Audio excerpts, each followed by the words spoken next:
푼 준 적 없어. 자, 기납부세에 갑시다. 기납부세. 기납부세에게는 세 가지가 있다. 원천징수세, 중간연합세, 그리고 수시부가세. 그렇죠?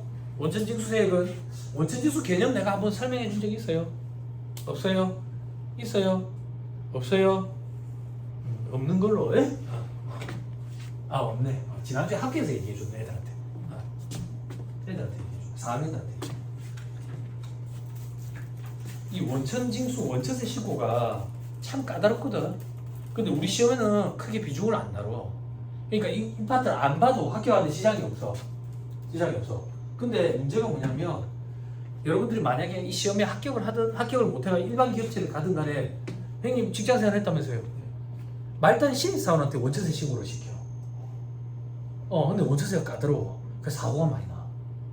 사고가 많이 나. 그래서 실무 강의, 원천세 실무 강의 이런 거 하면 실무진들이 많이 들어놓는다고. 대부분 다 신입사원들이에요. 신입사원들.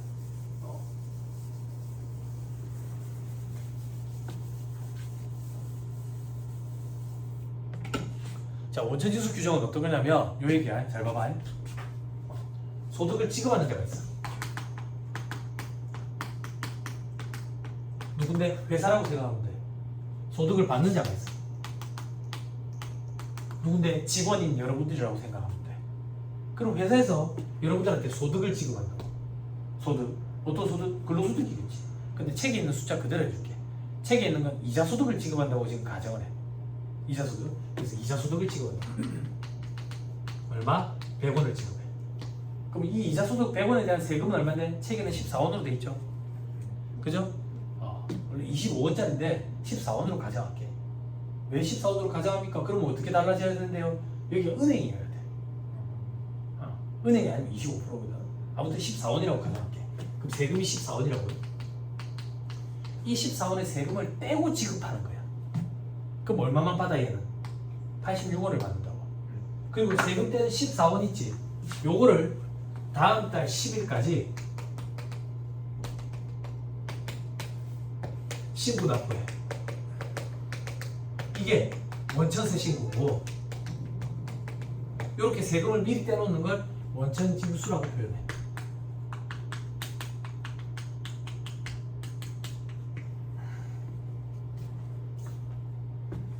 됐어요? 됐죠? 그러면 조금만 생각해보자. 어떤 생각? 이 이자소득은 누구 건데? 받는 자 거잖아. 그러면 이자소득 받는 자는 이 이자소득을 받으면 세금을 내야 된다네. 그지?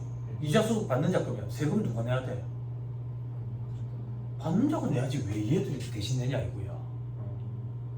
그치? 얘들이 세금 내기 전날에 중국으로 가는 거야. 조세채권의 유시 문제 때문에 그렇다고. 혹은 미리 사전 확보 차원, 조세채권의 사전 확보 차원이라고. 됐어요? 그럼 얘들은 바보야? 미리 떼놨다가 대신 지급만 하게 안 하면 안 돼. 얘들한테 그 의무를 줘놨어. 그래서 얘들을 원천징수 의무자라고 불러. 그래서 원천징수 의무자는 회사를 얘기하는 거야. 그럼 얘들은 뭐라고 부르는데요? 얘들은 뭐 현업에서 잘 안 부르는데 용어를, 별도의 용어가 정해진 건 있지만 그 용어는 원천 납세 의무자라고 불러. 그래서 여러분들 현업에서 원천징수 의무자라는 표현을 많이 듣게 될 거예요. 원천징수 의무자는 회사를 얘기하는 거라고. 이게 원천징수 규정이에요. 이걸 미리 떼놨다가 다음 달 10일까지 신고 납부를 합니다. 됐어요? 됐어요? 그럼 받는 자 입장에서는 미리 떼놓은 세금일 거야. 미리 떼놓은 세금. 그래서 나중에 기납부세 형태로 차감해서 공제를 받는 거지. 됐나요? 됐어요? 됐어요? 자, 그런데 원천징수 규정이 잘 봐야 돼. 어렵다. 원천징수 규정이 법인세법에도 있고 소득세법에도 있어.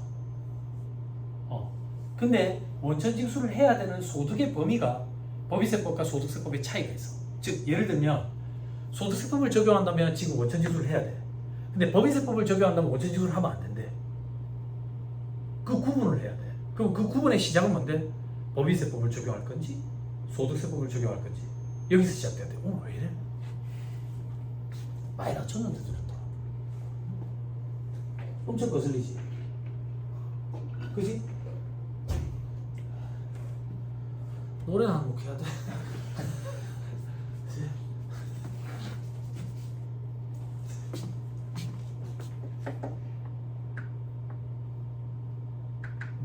제발. 법인세법을 적용할 건지 소득세법을 적용할 건지 요거부터 구분을 해야 되거든. 그 구분의 기준은 어떻게 되냐면 받는 자 기준이에요. 받는 자 기준. 받는 자가 법인이면 법인세법을 적용해. 받는 자가 개인이면 소득세법을 적용한다고. 됐어요? 우리에게 필요한 거. 법인세법을 적용한다면 원천지수 대상이 되는 소득은 어떤 소득이 있는데? 이자소득. 그리고 배당소득 하면 틀린 소리고 배당소득 중에 투자신탁의 이익이 있어. 요 경우에만 원천징수를 해. 요 경우에. 그리고 개인인 경우에 소득세법상 원천징수 대상은 뭔데요? 소득세법은 원천징수 대상이 아닌 걸 기억한 게 빠라. 소득세법은 철저하게 열거주의 과세원칙이거든. 열거된 소득에 해당할 때만 과세를 한다고.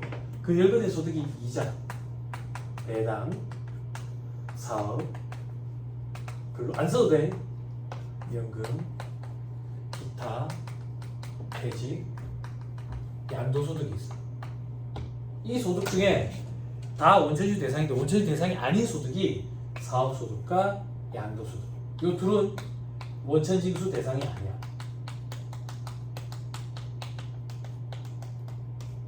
됐어요? 나머지 원천징수 한다는 얘기야. 근데 다만 사업소득에 예외가 있어. 예외란 얘기는 원천징수를 한다는 얘기야. 이 예외에 두 가지가 있고, 첫 번째, 부가가치세가 면제되는 일정한 인적 용적. 두 번째, 부가세가 면제되는 무료 보건 용량. 요거 했던 거 기억나요? 부가세법 할 때? 그게 요거야. 요거는 원천징수를 한다는 얘기야. 3%를 원천징수하는 거야. 사업소득자, 프리랜서 얘기하는 거야. 내가 이 학원에 와서 나 이거거든. 개인이 문적 시설 없이 독립된 자격으로 여기 와서 강의하고 받는 강사료. 요게 부가세가 면제되는 일정한 인적 용역이야. 그래서 부가가치세는 과세 안 되고 요거는 종소세 과세할 때 사업소득으로 과세가 돼. 그리고 학원에서 나한테 지급을 할 때 3.3% 원천징수를 하고 지급을 한다고. 됐어요? 됐죠? 됐죠? 오케이.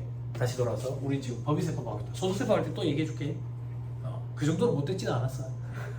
또 해줄 거다. 여기 이자소득과 배당소득 중 투자신탁이 시험 문제에 배당소득 이렇게 등장했다. 그러면 틀린 소리. 됐죠? 오케이. 자, 오른쪽 페이지에 위에 그림 보세요. 표. 이자소득 그리고 배당소득 중 투자신탁의 이익. 세율은 14%. 비영업대금의 이익은 25%. 비영업대금의 이익은 뭔데? 빚자가 아닐 빚자야. 영업대금의 이익이 아니라는 얘기야. 그럼 영업대금의 이익은 뭔데?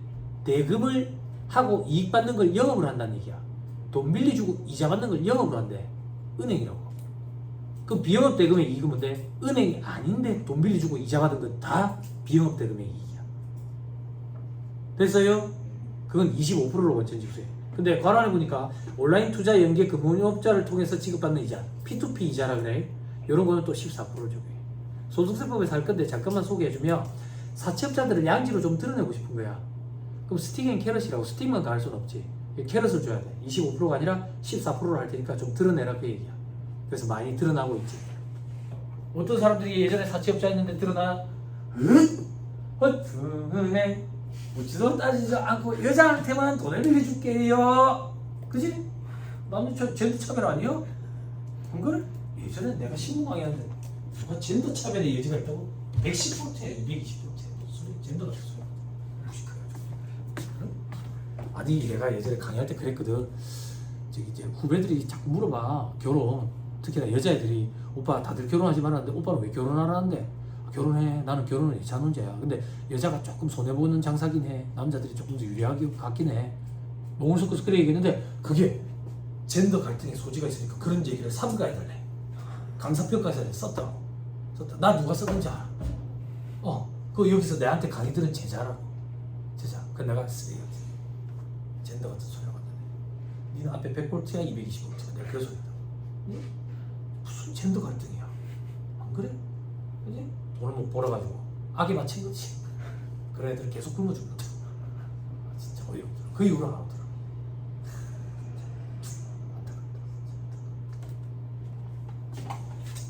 합격할 때는 지가 잘나서 합격했어. 합격을 했는데도 돈을 못 보내? 내 탓이야. 어이가 없어. 쓰레기 같아. 그래, 평생 남 탓만 하는 거야. 그런 적도 있었어. 젠더 갈등이 웬 말이야? 안 그랬냐? 안 그래?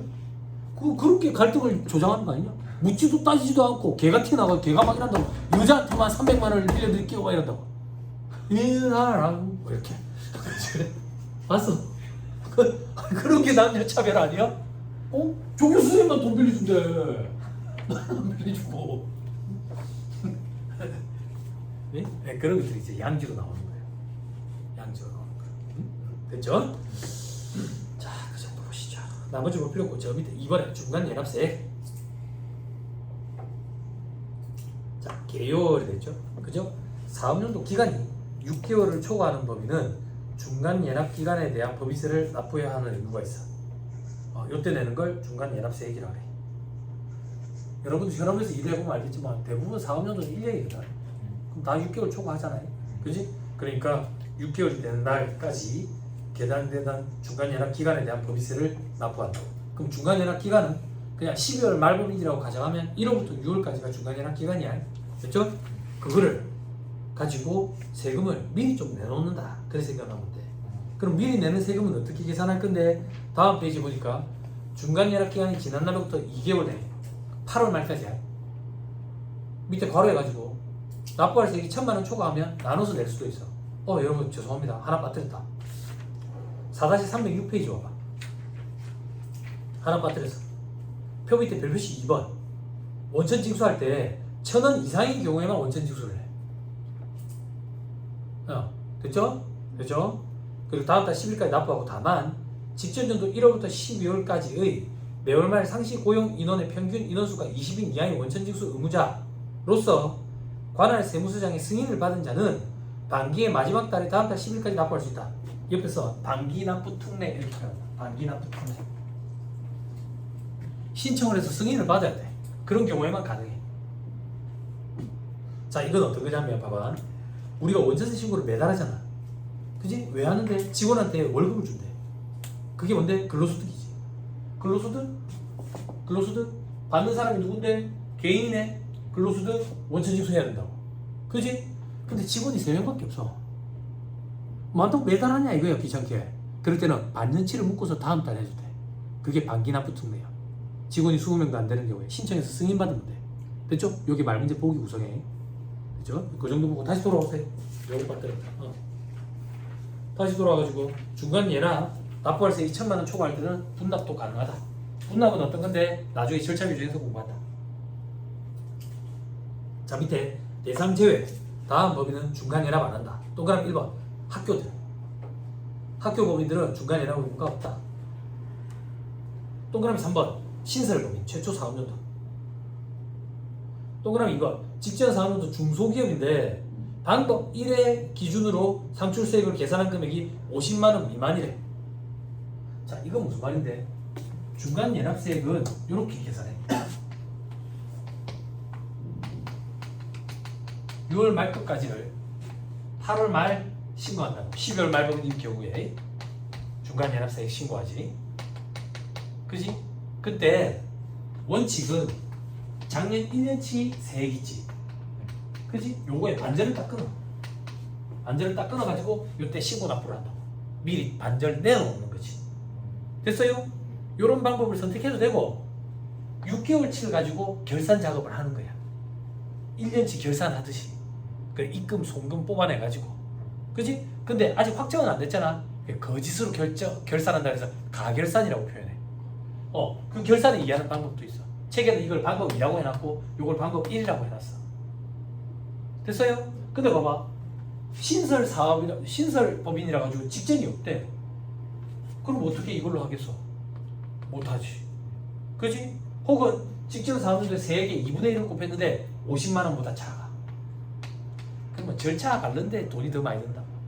안 한다. 안 한다. 됐죠?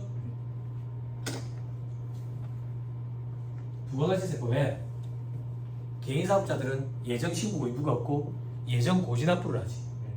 그리고 영세한 법인 사업자들도 예정 고지 납부를 하지. 왜? 말이 법인이지 개인이나 마찬가지니까. 그럼 얼마나 영세해야 돼? 직전 사업년도 수익 금액이 1억 5천만 원에 이하? 미만? 미만이야? 미만이지. 그지? 그지? 그런 경우에는 예정 고지를 하지. 그지? 근데 예정 고지 의무가 없는 경우가 있지. 어떤 경우? 직전 과세가 납부세액에 2분의 1을 곱했는데 그게 얼마보다 작을 때 예정 고지 안 하잖아. 얼마보다 작을 때? 응? 똑같이 50만 원이야. 됐죠? 됐죠? 과거에는 30만 원이었는데 50만 원으로 늘렸어. 지금 법인세법이랑 다 일치한다고. 과거는 법끼리 달랐어 금액이. 50만 원이야 그게 또. 됐죠? 자, 그 정도 보면 됩니다. 자, 밑에 구조 보니까 뭐 저거로 돼 있네. 그지? 미리 내놔놓은 세금이다. 다음 페이지. 방법 1. 직전 사업년도 산출세액을 기준으로 하는 방법. 전기 부담세액 곱하기 12분의 6 하면 되겠지. 그럼 전기 부담세액은 전기 산출세액에서 감면공제세액 뺀다고. 그지? 그거 왜 빼는데? 올해도 똑같이 감면공제 받겠지. 그렇게 보는 거야. 올해도 적용되겠지. 그리고 전기 원천징수세액도 빼고 수시부가세액도 빼. 왜 빼는데? 올해도 똑같이 그런 원천징수세액이 있겠지. 라고 빼고 반절 끊는 거야. 자, 사전지분 원천봉쇄. 제발 작년에 없었어. 세무사님, 전기 원천징수세액 수시부가세액은 빼는데 왜 중간연합세액은 안 뺍니까? 작년에는 없었어. 정말 다행이다. 그래서 내가 올해 또 강의를 하는 것 같아. 한 명이라도 있으면 그만둘 거야. 중간연합세액까지 빼서 반절 끊으면 분기세액이 되잖아. 말도 안 되는 그런 질문들을 한다고. 그지? 그런 애들은 한 박자 쉬고 좀 쉬어야 돼. 공부 너무 많이 하면 정신 나가거든. 좀 쉬어야 된다. 쉬어야 돼. 얘기했잖아. 친구야, 부산대 출신이라 했잖아. 부산대 출신. 중도 가봤어? 중앙도서관? 중도 그 기인 아직도 있지. 중도 기인이라고 나 학교 다닐 때도 있었거든. 어떤 아저씨가 양복을 입고 매일 아침 일찍 중도에 와. 중앙도서관에. 중앙도서관에 안 들어가면 입구 앞에 계단이 이렇게 많거든. 계단 끝에 딱 올라서가지고 아저씨가 이렇게 가만히 서가지고 깔끔하게 머리기름도 바르고 그래가지고 올라오는 여학생들한테 윙크를 막 해. 윙크를. 그럼 여학생들이 저 아저씨가 왜 저러지? 그러면 아저씨 갑자기 쓰레기통 가지고 쓰레기통 막 이래가지고 막 이런다고. 중도기. 학교에 소문이 나 있어. 아, 법대 출신인데 사법고시 공부하다가 정신이 나갔다. 그렇게 소문이 나 있어. 그리고 또 있어. 찰스라고 조금 이상한 애가 있어. 이상한 애. 이렇게 담배를 피우고 있잖아. 담배를 피우고 있으면 옆에서 와. 옆에서 와. 나도 하나만. 그치? 근데 걔는 내가 담배를 많이 줬다고. 왜 많이 줬는데? 빌려달란 말을 안 해. 그냥 줘야 한다고. 담배 빌려달라. 다 거짓말이라고. 갚을 거냐고. 안 갚잖아.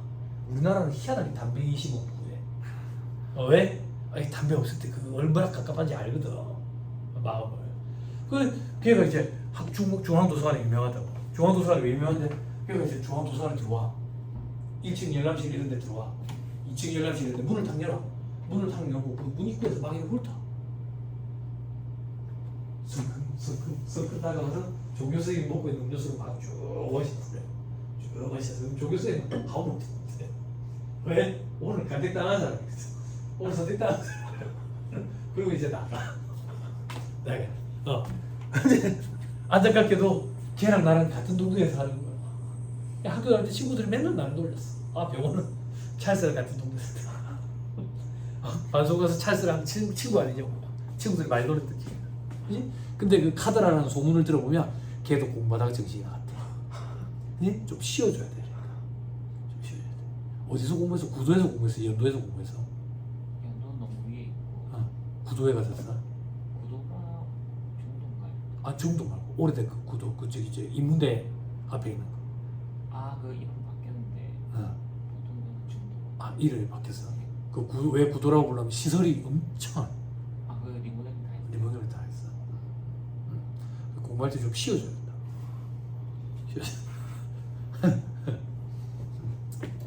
그런 사람들도 만나고 중도 황수정도 한번 만나보고 중도 전지현도 한번 만나보고 난 대학 갈 때 도서관을 가본 적이 없는데 친구가 문자가 와. 병호야 중도 황수정 따더라 모여. 그럼 수업 도중에 막 가. 중도 황수정이 도대체 누굴까? 만나보러 가는 거야. 중도 전지현이 누굴까? 만나보러 가는 거야. 중도 전지현이 여기 있어. 거기서 내가 그러는 거야. 어디 있는 거야? 중도 전지현 도대체 어디 있는 거야? 예? 다 거짓말들이지. 거짓말. 그랬던 기억이 나. 자, 다시 돌아올게요. 좀 쉬어라. 알았지? 일주일에 반나절 정도는 쉬세요. 하루 쉬면은 불안하니까 반나절 정도만 쉬면서 일주일 동안 그 내가 과목별로 몇 시간 정도 투자했는지 투입했는지 그거 피드백 꼭 가져야 돼. 그 자꾸 수정해 나가야 된다고. 원가 특히 원가 조심해야 돼. 자, 그래서 밑에 보니까 가산세 포함하래. 이건 왜 또 포함합니까? 아마 올해도 그런 가산세가 붙겠지. 잘못을 저질러서 그렇게 보는 거겠지. 근데 토지 등 양도소득에 대한 법에서 미완료 소득에 대한 법에서는 제외한다. 이런 건 일시적으로 발생한 거니까 올해는 발생 안 했지라고 보는 거야. 됐죠? 자, 밑에 별표시 이번에 책에 저자가 또 얘기해놨다. 전기 중간 연합세 빼면 안 된다. 이렇게. 응? 정신 차려라. 그 얘기. 됐죠? 자, 방법 2. 방법 2는 뭔데? 가결산을 치는 거야. 가결산을 치면 소득이 나오지. 소득은 6개월치 소득이지. 그걸 1년치로 환산해가지고 세율을 적용해야 되는 거야. 그래서 6분의 12 곱해. 여기까지 수험생들 다 잘한다 했어. 12분의 6 곱하는 걸 자꾸 빠뜨린다. 수험생들. 안타깝더라. 예? 주의하세요. 그렇죠? 자, 밑에 예외. 반드시 방법 1에 의하는 경우 방법 1, 즉 직장 상환도로 하는 경우 중간연합 납부 기한까지 신고 납부를 안 했대. 그러면 뒤늦게 신고할 때는 무조건 작년가에 반전을 해야지 가결산 칠 수는 없어. 됐죠? 반드시 방법 2에 의하는 경우 가결산에 의하는 경우 어떤 경우인데 독점 규제 및 공정거래에 관한 법률에 따른 공시대상 기업 집단에 속하는 내용법인. 이게 뭔데? 아름다운 사람들, 근무하셔라 이런 그룹에 속해 있는 법인들. 됐죠? 뭐 공시대상 기업 집단, 사무출사 제한 기업 집단 이렇게 표현했었는데 아무튼 이런데 자산 규모가 다 합쳐서 5조 원을 넘는 그런 법인들.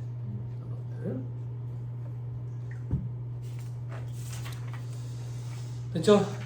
다음 페이지. 또 어떤 법인이 가결산을 무조건 쳐야 되는데 첫 번째 점.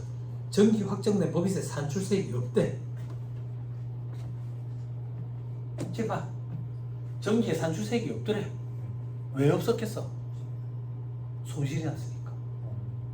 손실이 났으니까. 그럴 때는 가결산을 쳐야 된다 그 얘기. 됐죠?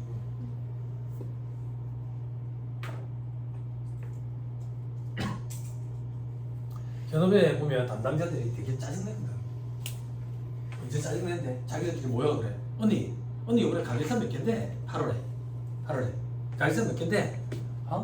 나는 없는데. 언니 나는 이번에 가결산 3개나 있어요. 8월에 좀 쉬고 싶었는데. 예전에는 3월에 법인세 신고하고 나면 4월에 좀 쉬었는데 이제 4월에 좀 쉬었는데 부가세 때문에 못 쉬거든. 5월에 종소세 하고 나면 6월에 좀 쉬었는데 성시 신고 때문에 못 쉬거든. 그럼 7월에 쉬냐? 부가세 때문에 못 쉬거든. 8월에 잠깐 쉰다고.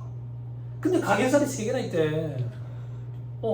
그래서 막 언니 난 어떻게 8월 쉬지도 못한다고 그런 얘기를 하고는 와서 돼. 실무하게 돼. 그럼 내가 그런다고. 그게 어렵냐고. 세무사님 그게 무슨 말이세요? 왜 가결산 치는데? 왜 가결산 치기는요? 작년에 손실 나가지고 세액이 없었어요. 작년에 손실 나는 법인이 올해 갑자기 이익이 나? 꾸준히 손실 나. 세금계산서 자료만 끌어모아도 자질한 경비까지 완벽하게 안 집어넣어도 이미 손실이야. 가결산의 가짜가 뭔데? 가짜 결산이잖아. 세금계산서 자료만 끌어다가 신고를 해도 이미 마이너스이기 때문에 그렇게 골머리 아플 필요 없거든. 그러면 그 다음부터는 이제 우는 소리 안 해. 맞거든. 더 해보니까. 그래요. 자, 다시 돌아와서 그 다음 나머지는 볼 필요 없네. 됐죠? 넘어갑니다. 3번 수시 부가세 조세 포탈을 막기 위하여 끝. 요거 하나가 등장한 적이 있어. 됐죠? 나머지 볼 필요 없어. 자, 17절 최저세, 농어초특별세 전부 다 조특복귀죠. 넘어가요. 18절 절차 규정과 가산세 이게 있죠? 그죠? 자, 조금만 볼까? 좀 끊을까? 중간에 시간이 좀 어중뛴데 조금 더 하다 끊을까? 자, 절차 규정 신고 왜 이렇게 자꾸 울릴까? 그죠? 자, 신고해요. 신고 기한 각 사업년도 종료일에 속하는 달의 말일로부터 3개월 내에 12월 말 결산법인이면 3월 말까지. 근데 성실시고 확인 대상 법인은 한 달 더 줘. 4월 말까지. 대신에 똑바로 신고해라. 아니면 반 죽여버린다. 한 달 더 줄게. 그래서 4월 말까지. 됐죠? 됐죠? 반 죽여버려. 왜? 성실하게 신고했다고 도장을 찍어준 세무사도 징계받아. 원래 국세청에서 검토해야 되는 걸 외부에 있는 세무사 등한테 맡겨놓은 거야. 그럼 세무사는 뭐 한다고? 책임져. 그지? 돈을 별도로 더 받아. 요게 목돈이 좀 돼. 목돈이 좀 돼. 근데 보통 이제 조그만 짜잘한 개인 사업자들은 뭐 조정 수수료, 세무 조정 수수료 해봐야 몇십만 원밖에 안 되는데 여기 이제 몇백부터 시작이야. 왜? 나도 리스크를 안는 거야. 물론 깨끗하게 처리하면 리스크가 없지. 근데 사람이 털면 문제 안 나오는 사람 없다잖아. 아무리 신고를 완벽하게 하려 해도 사업주가 감춰버리면 몰라요. 그지? 또 그런 부분도 있다. 자, 그 밑에 각 사업년도 소득금액이 없거나 결손금이 있는 법인, 즉 마이너스가 난대. 그래도 신고는 해야 돼.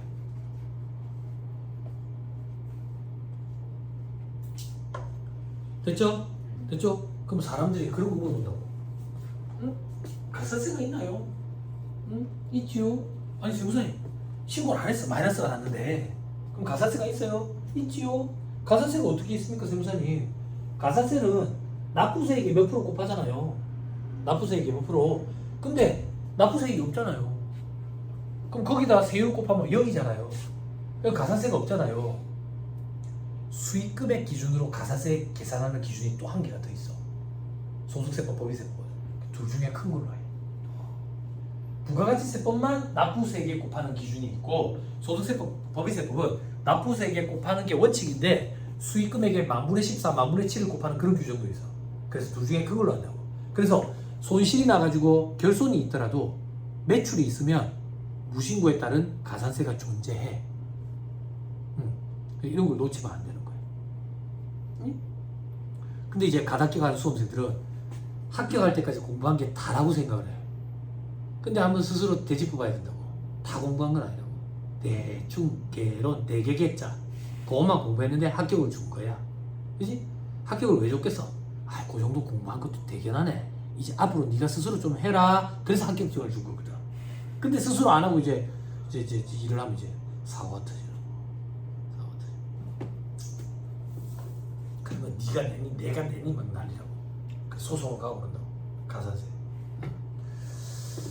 자, 밑에 다음 신고할 때 다음에 필수 첨부 서류를 제출 안 하면 이것도 무신고로 가버리겠대. 서류를 제출 안 했는데 그냥 무신고로 가버리겠대. 어떤 경우? 기업의 기준을 주중에서 작성한 재무상태표 포괄손익계산서 이익영 정리계산서. 됐죠? 됐죠? 됐어요? 현금으로 필요 없네. 외부 감사 대상 법인만 제출 의무가 있어. 그래서 그런 경우 아니면 제출 의무가 없어. 이익영 처분계산서는 상법에 의해서 작성을 요구해. 근데 여러분들 국제기준 공부할 때 이익영 처분계산서는 재무제표 구성 요소가 아니었지. 근데 현업에 나오면 무조건 작성해. 상법에서 작성을 요구하기 때문에. 그리고 우리 법인세 신고할 때 제출해야 돼. 제출해야 돼. 그리고 이번에 세무조정계산서. 요게 우리 세무사들이 작성하는 서류야. 서류들이야. 한 장이 아니야. 그래서 이걸 서류로 묶으면 한 책이 돼. 그래서 이거를 제본을 뜨는 거지. 제본을 떠가지고 이제 업체에 하나 보내주고 회계사무실에서 또 보고하려고. 조금 규모가 큰 업체는 그걸 가지고 이사회 회의하니까 뭐 11건씩 이제 보내달라고 보내주고. 그래서 회계 사무실은 재본집이랑 친해. 재본집이랑. 네? 근데 재본집이 작년에 얼마 받아놓고 올해 갔는데 처음 뵙겠습니다 이러면서 가격을 올리는 거지. 그래서 나는 재본기를 내가 사서 내가 재본을 해. 재본을. 아시아는 재본왕이었잖아. 별명이. 직장생활 할 때 맨날 재본 듣다고. 회의 4개 주간에 나오니까. 그 여직원들이 내한테 재본을만 맡기고 있다고. 내가 그 스프링 재본을 말면 동그랗게 잘 말려. 동그랗게. 이게 동그랗게 안 말리고 힘을 칵 주면 칵 씹혀. 그러면 넘길 때 탁탁 걸려. 넘길 때 탁탁 걸리면 임원들이 별로 안 좋아해. 안 좋아해. 내가 스프링 재본을 탁 말고 회의 끝나고 나면 임원들이 고생했다. 회의 자료 만드느라고 고생했다. 이런다고. 그러면서 어깨를 툭 치면서 몇 페이지에 오타 있더라. 이런다고. 나를 위하는 척 하면서 매기는 거지. 내가 작성한 서류는 내 눈에 오타가 안 보여요. 그래서 엄청난 스트레스야.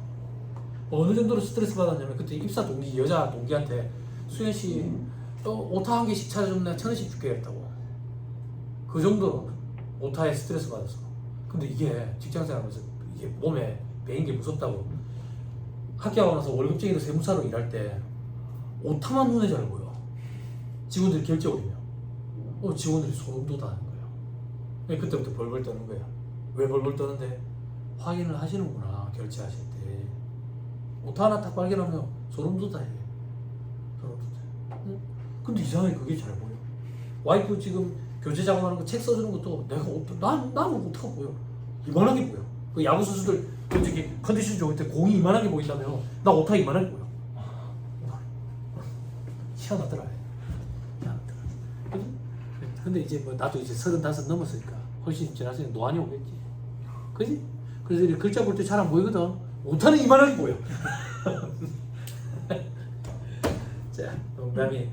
자, 그 밑에 외부조정 대상 법인의 경우에 세무조정 계산서는 세무사법에 등록한 세무사 등 이래 돼 있어.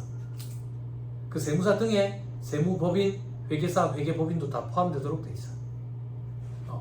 정한 조정반에 소속된 자가 작성을 해야 돼. 절차 규정이 다 이렇게 생각하면 돼. 조정반이라는 게 있다 하더라. 조정하는 사람들끼리 모여는 게 조정반이.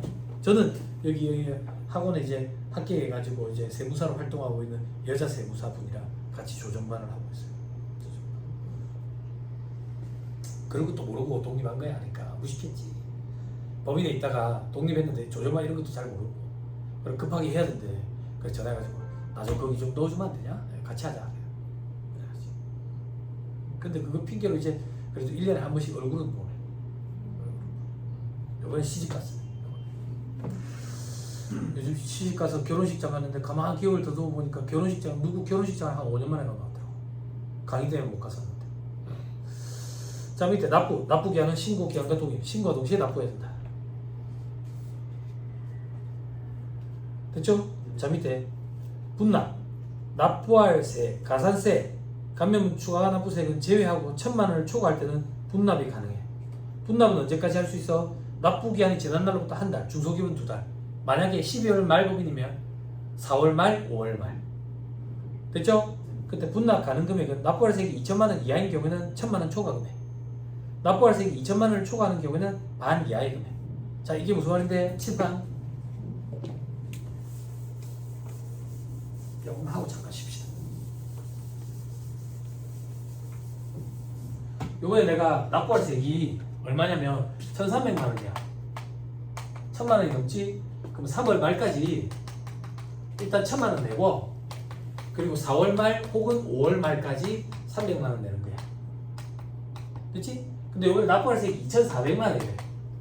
그러면 3월 말까지 1,200 내고 요때 1,200 내고 그 얘기야. 근데 만약에 이 납부할 세액 1,300만 원에 가산세가 100만 원이 포함되어 있더래. 가산세가. 그럼 가산세는 분납이 안 돼. 그래서 요때 1,100만 원을 내야 돼. 그리고 요때 200만 원을 내야 돼. 그 얘기야. 되죠? 오케이, 됐어요. 자, 밑에 물납. 법인세는 물납제도 이런 거 없다. 그랬죠?